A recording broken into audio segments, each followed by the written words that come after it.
Hi, I'm Sharon. As my lessons progress through the ABRSM Discovering Music Theory Grade 5 workbook, we move on now to Chapter 5, where we look at intervals and we look at the chromatic adjustments of those intervals. And so do bear in mind now this is everything that we've learned from grades 1, 2, 3, 4 and now 5.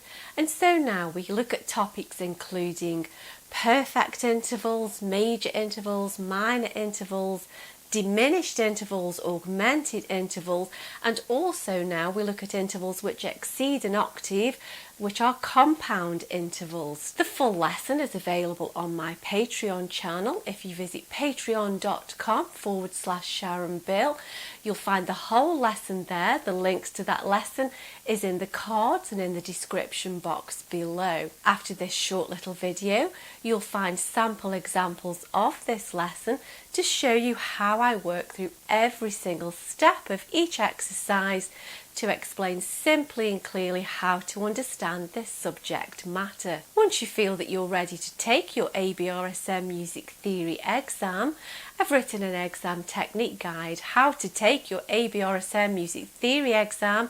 It's full of tips and hints on how to best be prepared for your exam and also how to make the best use of your time when you're actually taking your exam. This book is available in digital format or paperback from Amazon. You'll find the links to that in the cards and in the description box. And of course, all of the information that you need can be found on my website if you visit www.sharonbill.com. Enjoy your studies.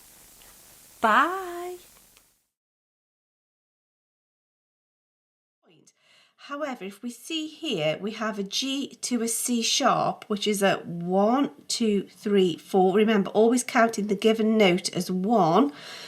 Whereas here, we're going G to D flat, which although enharmonically, G to C sharp and G to D flat is the same pitch enharmonically. It's not the same pitch as such because we are replacing a C by raising it, or we're replacing a D by lowering it. And so here, G to C is a fourth of some sort or other, whereas here, 1, 2, 3, 4, 5, this is a fifth of some sort or another, and then we need to describe whether it's perfect or augmented or diminished and so on. And this is note F, and so actually it's F sharp. We're in the key of F sharp minor here. So here, counting from F sharp, we have a 1, 2, 3, 4, 5. We have a fifth. Now, F sharp to C sharp would be a perfect fifth. It's quite tricky to think starting on note F sharp, but if we remember, we know that F to C is a perfect fifth, and so F sharp to C sharp moving up parallel by a semitone also shows that that should be the perfect fifth. However, we don't have a C sharp, we have a C natural, so we've gone from F sharp to C sharp, which would be perfect. C natural is actually slightly smaller. We've made the interval smaller. Remember, there's no major or minor. It goes from perfect and then we diminish that. We've made it smaller. It's a diminished fifth. So here we can see 1, 2, 3, 4. It's a fourth. We always count the given note, the lowest note, as 1. It's the first step. And then we know that fourths, we don't have major or minor. We have perfect fourths, and A to D would be a perfect fourth.